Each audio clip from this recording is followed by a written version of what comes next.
এবার লাস্ট কিছু conclusion draw করে নেওয়া যায় এখান থেকে, যে কী কী আমরা আশা করতে পারি ভবিষ্যতে ঘটবে বলে। প্রথম হচ্ছে, আমরা যেরকম আলোচনা করেছি তাদের ডলার ডিক্লাইন হতেই পারে, সেটা শর্ট টার্ম 1 to 2 ইয়ার্সের মধ্যেই হতে পারে। আচ্ছা, কিন্তু এক্স্যাক্টলি কখন হবে বলা মুশকিল, তার কারণ এটা ডিপেন্ড করবে যে ফেড কখন ইন্টারেস্ট রেট কমাবে। এখন কথা হচ্ছে যে যেহেতু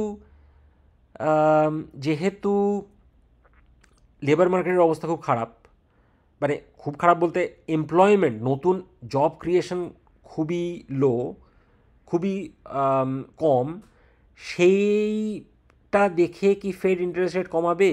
যদি কমায় তাহলে হয়তো ডলার, ইমিডিয়েটলি যদি কমায় তাহলে হয়তো ডলার ডিভ্যালুয়েশন খুব তাড়াতাড়ি শুরু হয়ে যাবে।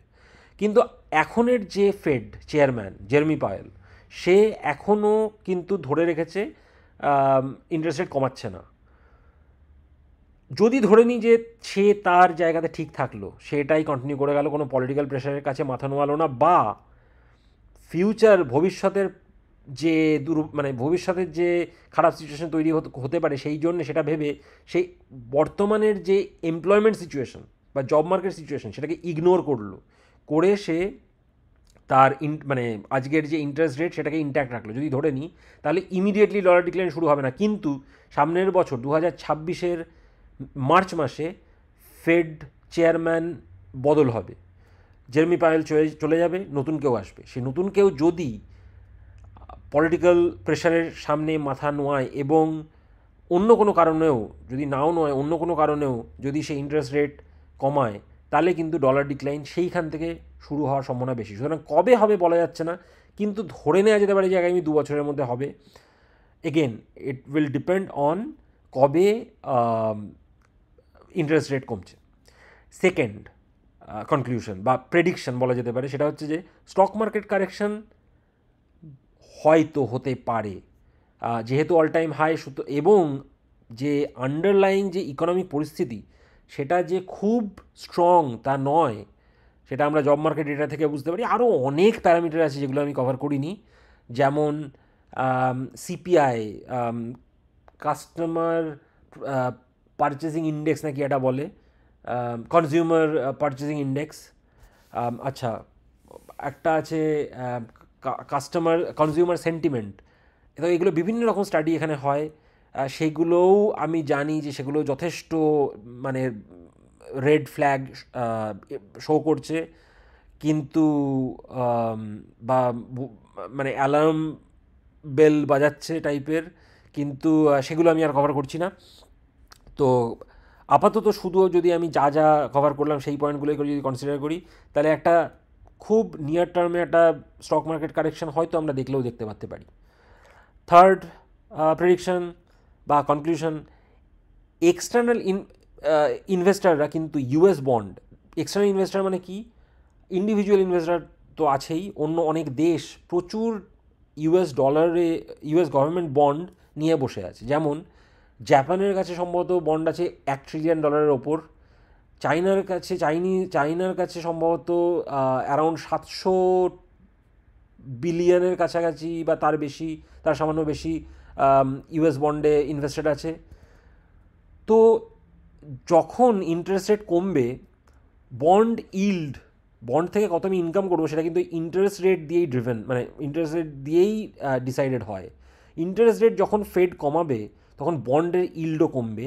সেই সময় যেহেতু ইউএসের অলরেডি ডেট লেভেল অনেক বেশি, হতে পারে যে এক্সটার্নাল ইনভেস্টার যারা, মানে এই জাপান বা চায়না, এরা এই ইউএস গভর্নমেন্ট বন্ড ডাম্প করতে শুরু করলো, বা অ্যাটলিস্ট পুরোপুরি ডাম্প না হলেও কিছুটা ছাড়তে শুরু করলো। এতেও কিন্তু ডলার ডিক্লাইন আরও বেশি হতে পারে।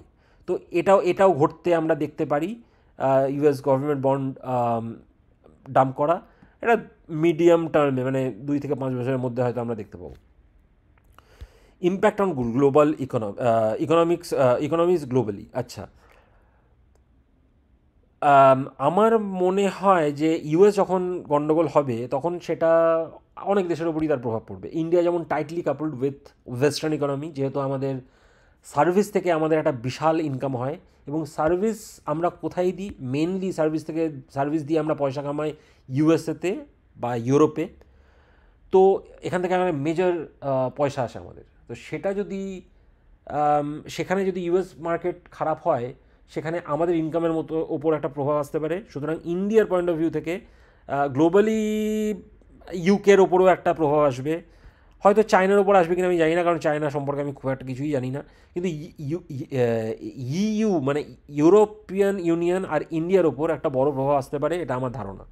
ইন্ডিয়ার কিন্তু ইকোনমিক সিচুয়েশন যে খুব হেলদি তা কিন্তু নয়। প্রথম কথা, এআই আসার ফলে এমনি কিছুটা হয়তো হোয়াইট কলার জব কমে যাবে ইন্ডিয়াতে, যেটা বেশি। প্লাস ইন্ডিয়ার যে আম, ইন্ডিয়ার যে হাউস হোল্ড যে সেভিংস, সেটা কিন্তু 50 ইয়ার্স লো এখন। সুতরাং সেটাও মানে ইন্ডিয়ানরা যে ফাইন্যান্সিয়ালি খুব সাউন্ড জায়গায় আছে এখন তা নয়। সুতরাং কোনো ইম্প্যাক্ট যদি আসে, কোনো মানে ইকোনমির ওপর যদি কোনো ইকোনমিক্যাল নেগেটিভ ইম্প্যাক্ট যদি আসে, সেটা কিন্তু ইন্ডিয়ার জন্যে খুব একটা ভালো হবে না। মানে ইম্প্যাক্টেড হতেই পারে ইন্ডিয়া, যদিও এখন অতটা টাইটলি কাপড় নেই তাও। আচ্ছা, ইউরোপের ওপরেও কিন্তু আসবে যদি ইউএসএ কোনো প্রবলেম হয়। এরপরের পয়েন্ট হচ্ছে in the US prices May go up. হ্যাঁ, ট্যারিফ যেহেতু লাগানো হয়েছে, সেটা কিন্তু ইনফ্লেশনারি। ট্যারিফ ইনফ্লেশনারি, সেই জন্যে বেস প্রাইস উপরে যেতে পারে জিনিসপত্রের। কিন্তু ইকোনমির অবস্থা যেহেতু খারাপ, আনএমপ্লয়মেন্ট বাড়তে পারে।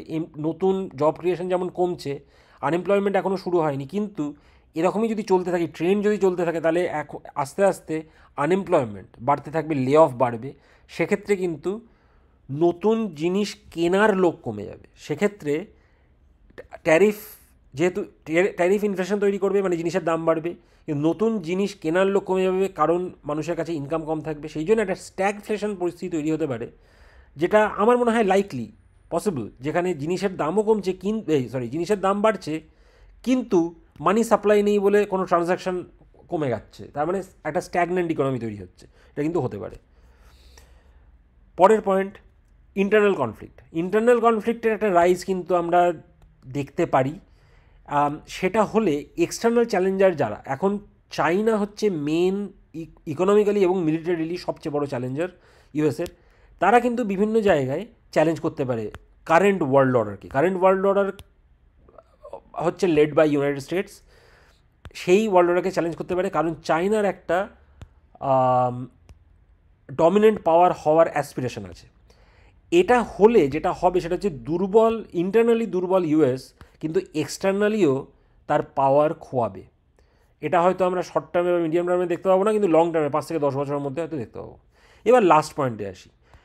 আচ্ছা, এত যখন নেগেটিভ, তাহলে কি ইউএস কি একটা স্ট্রং কান্ট্রি হিসাবে এক্সিস্ট করবে না? না, তা কিন্তু একেবারেই নয়। আমরা ডাচ বা ব্রিটিশ, বা তার আগে চায়না ছিল বেসিক্যালি। তো এনিওয়ে, আমি ডাচ আর ব্রিটিশদের রিসেন্ট মডার্ন হিস্ট্রিতে যদি তাদের রাইজ অ্যান্ড ডিক্লাইন এবং তারপরের পোস্ট ডিক্লাইন তাদের যে সিচুয়েশন, সেটা যদি অ্যানালিসিস করি বা স্টাডি করি, আমি দেখি যে তারা কিন্তু একটা স্ট্রং, মানে ইকোনমিক্যালি বা মিলিটারি একটা স্ট্রং কান্ট্রি হিসাবেই থেকেছে তারপরেও 100 বছর। প্রবলেমটা হচ্ছে যে তারা কি, মানে সেই জন্যে আমি এটা কনক্লুড করতে পারি যে ইউএসও তার এই ডিক্লাইন ফেজের পরে মিলিটারি এবং ইকোনমিক্যালি একটা স্ট্রং কান্ট্রি থাকবে, কিন্তু একটা নতুন ওয়ার্ল্ড অর্ডার তৈরি হবে। এই নতুন ওয়ার্ল্ড অর্ডারে ইউএস সোল সুপার পাওয়ার থাকবে না, যেটা ডাচরাও পারেনি, যেমন ব্রিটিশরাও পারেনি। একটা বড় পাওয়ার হবে, কিন্তু সোল সুপার পাওয়ার হবে না। এই ট্রানজিশনের মধ্যে দিয়ে কিন্তু আমরা যাচ্ছি। আর এই ট্রানজিশনের মধ্যে দিয়ে যখন পৃথিবী যায়, তখন যে দেশ তার পাওয়ার লুজ করছে, তার ডমিনেন্স লুজ করছে, সেই দেশ তো বটেই, তার সাথে সারা পৃথিবী ইকোনমিক্যালি, সোশ্যালি এবং মিলিটারিলিও একটা পেইনফুল পিরিয়ডের মধ্যে দিয়ে যায়, যেটা আমরা ওয়ার্ল্ড ওয়ার 1, ওয়ার্ল্ড ওয়ার 2তে দেখেছি। তার আগে যখন ডাচ এম্পায়ারকে সরিয়ে ব্রিটিশরা এলো ফোরফ্রন্টে, সবচেয়ে বড় কলোনিয়াল পাওয়ার হলো, তখন 7 ইয়ার্স ওয়ার, তারপরে ফ্রান্সের সাথে, তারপরে আমেরিকান রিভলিউশনারি ওয়ার, এরকম অনেক, আচ্ছা, অ্যাংলো ডাচ ওয়ার বোধহয় 7টা হয়েছিল টোটাল, তার মধ্যে প্রথম 3টে সম্ভবত ওই সময়কার। তো প্রচুর, মানে ইউরোপে তখন প্রচুর যুদ্ধ হয়েছিল যখন ডাচদের থেকে ব্রিটিশরা পাওয়ার ছিনিয়ে নিচ্ছে। তো এই হিস্টোরিক্যাল ইভেন্টগুলো দেখে আমার মনে হয় যে আমরা কিন্তু এখন সেই সময়ের দিকে অ্যাপ্রোচ করছি যখন সারা পৃথিবীকে, ইউএসকে তো বটেই, একটা পেইনফুল পিরিয়ডের মধ্যে দিয়ে যেতে হবে। এটার জন্যে তৈরি থাকার জন্যে পয়সা চাই। পয়সা যার কাছে আছে সে, তার অসুবিধা হওয়ার কথা নয়। আচ্ছা, এবার লাস্ট একটা পয়েন্ট, সেটা হচ্ছে এত কিছু যে আমি বললাম এটার পরে এটাকে সাপোর্ট করার জন্যেই হোক, বা হ্যাঁ, এটাকে সাপোর্ট করার জন্যেই আমি একটা জাস্ট পয়েন্ট দিচ্ছি ভাবার, সেটা হচ্ছে যে ইউএস যখন সুপার পাওয়ার হয়ে গেছে তারপর থেকে ইউএস কতগুলো যুদ্ধে জড়িয়েছে এই 50 বছর, বা বা আমি 60 বছরে বলতে পারি, 1950 থেকে 2010 পর্যন্ত। Gulf war, Vietnam war, Iraq war, Afghanistan war, cold war, আরও খুঁজে বার করলে আরও পাওয়া যাবে। কিন্তু গত 15 বছরে কেন ইউএস কোনো নতুন যুদ্ধে জড়াচ্ছে না? ইরানের সাথেও যুদ্ধে যেতে চাইছে না, লোকে তেল দিলে লোকে খোঁচালেও যেতে চাইছে না। কেন? ইরান ইকোনমিক্যালি স্যাংশনড একটা দেশ, ডিপ্লোম্যাটিক্যালি স্যাংশনড একটা দেশ, যার কোনো ক্ষমতা নেই, যে পৃথিবীর সাথে ট্রেড করে না, যার ইন্টারনাল ম্যানুফ্যাকচারিং আউটপুট প্রায় নেই বললেই চলে, যার যেটুকু আউটপুট সেটা তেল, সেই তেলটা বিক্রি করতে পারে না, এরম একটা দেশ, যারা টেকনোলজিক্যালি দুর্বল, শিক্ষা দীক্ষা কম, ইনোভেশন কম, সেরম একটা দেশের সাথেও ইউএস আজকে যুদ্ধে যেতে চাইছে না। আফগানিস্তানের থেকে রিট্রিট করেছে, ইউক্রেনে সিজফায়ার চাইছে, এত বেশি করে যাতে করে পয়সা খরচ করতে না হয় বলে আমার ধারণা। এনিওয়ে, এইগুলো যে করছে, এত শান্তিপূর্ণ যে আচরণ আমেরিকার, সেটা কেন? এটা কি আমেরিকা সত্যি সত্যি পিসফুল দেশ হয়ে গেছে বলে, নাকি অন্য কোনো কারণ আছে? এই কোনো যুদ্ধে গেলে নাকি ইউএসের কোনো দুর্বলতা প্রকাশ পেয়ে যাবে, বা ইকোনমিক্যালি সাস্টেনেবল নয় এখন আমেরিকার জন্য যুদ্ধে যাওয়া, এটা কি কারণ? নাকি সত্যি ইউএস সত্যি সত্যি খুবই পিসফুল হয়ে গেছে বলে ইউএস আর যুদ্ধে চাইছে না, যুদ্ধে যেতে চাইছে না? এটা কিন্তু ভেবে দেখার বিষয় আছে। আমিও ভাবছি, তোমরাও দেখো যদি ভাবো।